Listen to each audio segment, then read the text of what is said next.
Hello, so it is time to upgrade this Wltoys 12429 Storm. It's a pretty good buggy the way it is, but a little bit of modifications, I think it could be a lot better. So what we're going to do is rip all the old stuff out, all the old electronics. These tires, they're probably going to go on a slash or something. It seems like they'd be more suited for that. They're a decent tire, but they're kind of on the harder side. Oh, I've got some Hyrax clones and metal bead locks for that. I've got some shocks laying around I'm going to put on it. A 60 amp axial ESC with drag brake. A 20 kilogram servo, waterproof, all metal gear. I'm going to throw the Tactics system that originally came in my Honcho in it.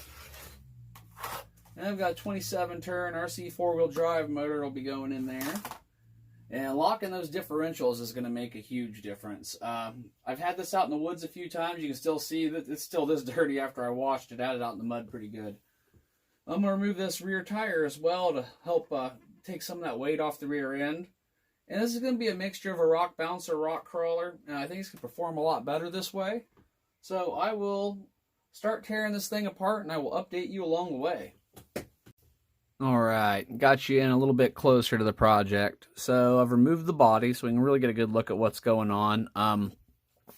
When you remove the body, there are two screws here, two screws here. You have to undo the top shock bolts. And that's pretty much it. And you can pretty much take this thing to where you see it now. There's also some side covers. You got to take those off too. They're just, I think, 4 screws throughout the side. Now once we get it open, some interesting things. Look at this giant counterweight to counterbalance the motor weight. That's kind of cool. That not something I thought I'd find in there. And so when we remove this, I'll be getting rid of the steering servo saver as well. We'll be getting rid of this, taking the motor out, undoing the differentials, changing from a 5-wire to a 3-wire servo. The next step is I'm going to remove this screw, same on the other side. My drive shaft should just pull right apart. And then with the front end, I'll have to get a better look at it, but I believe I can probably just let these arms hang loose and take this whole front diff area off, hopefully. When I get that opened up, we'll have a better look at it. So I got it apart, and I will say when you get to this step, if you decide to do this, just be patient. There is a lot of screws. I mean a lot. There's a lot of moving parts in this, especially with that cantilever suspension in the front. It takes some time, but just be patient and remove all the screws, and you'll eventually get there. So I've got the front differential loose. Pull that apart. Nice metal gears. And not too much grease in there, but a little bit. See if we can get these apart.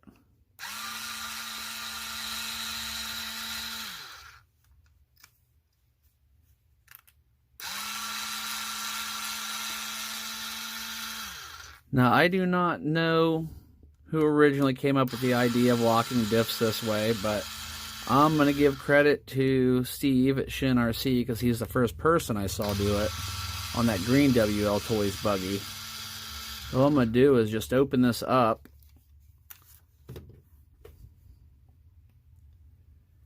And I'm going to pull all these little guys out and get all the grease off of them.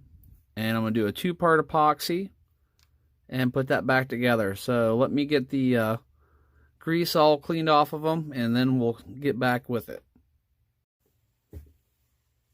Now I just blasted that out with parts cleaner. Got it out good enough for what I need to do. Let's mix up our epoxies. 2-part.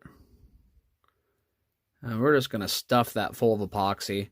And when that sets up, that diff should not move.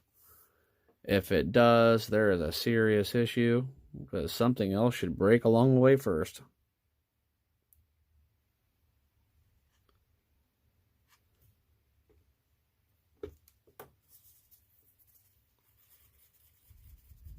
And this should make a heck of a difference, because that was one of the biggest problems I was having with this buggy, is I get out in loose dirt and trying to climb hills in the forest or climb over roots and stuff, and you get centered high, and you got one tire spinning and one not. Well, that really makes it difficult to get up some of the things. You got to depend on pure wheel speed and just running at it several times.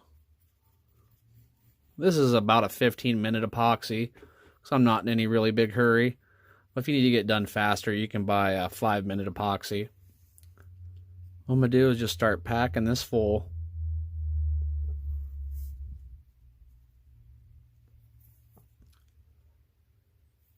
And I'm just going to keep turning as I go, so it just keeps working it in there.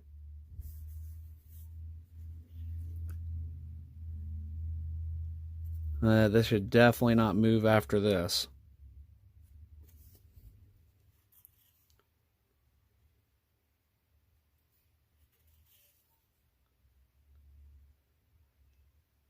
And I cannot take credit for this idea. I've just seen it done on other channels.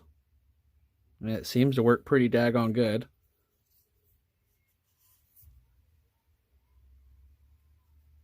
Yeah, I don't think that's going to be going anywhere after that sets up.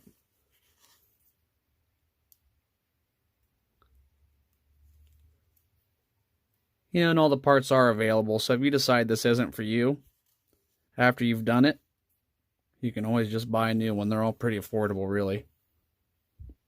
Let's see if we can get this line back up.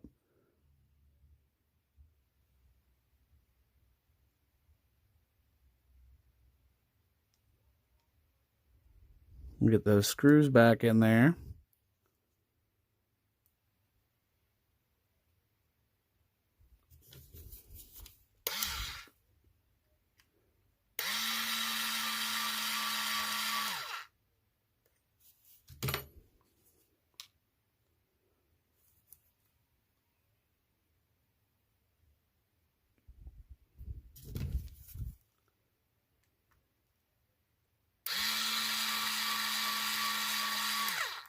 And you get the idea. So that should set up and really lock up in there.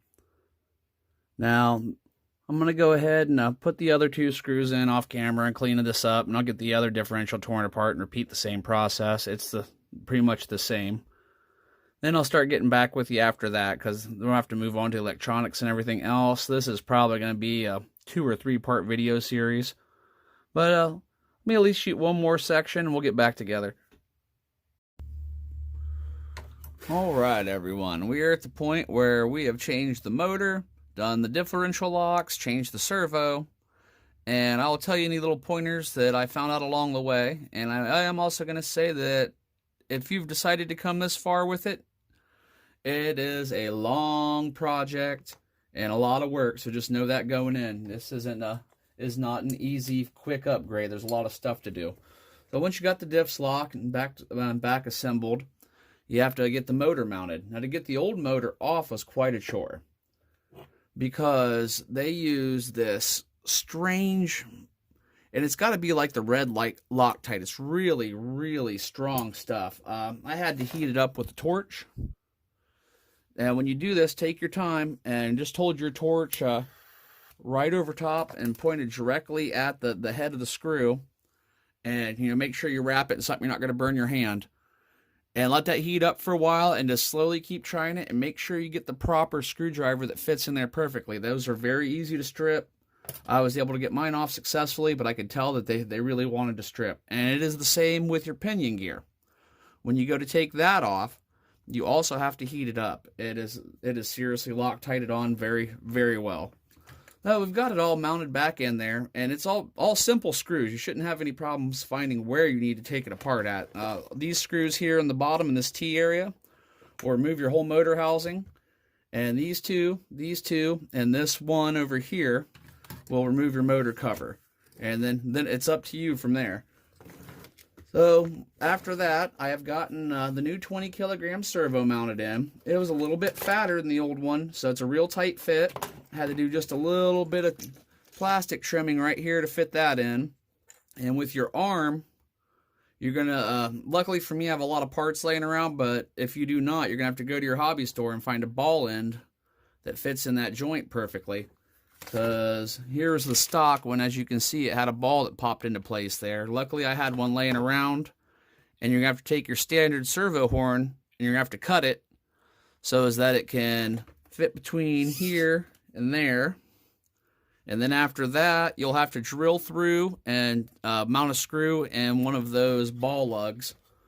So after that is all done, though, I've got my Tactics radio hooked up to it. Make sure I don't have anything wrapped up in the drivetrain. The radio on. ESC's on.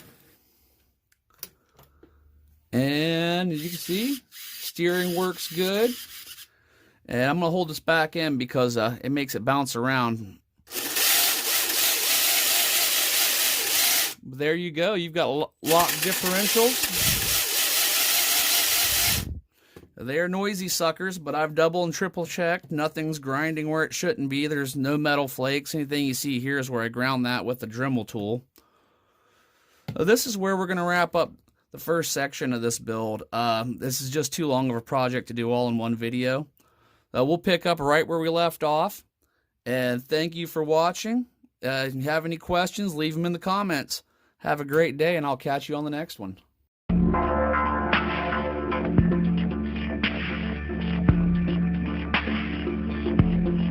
Yeah.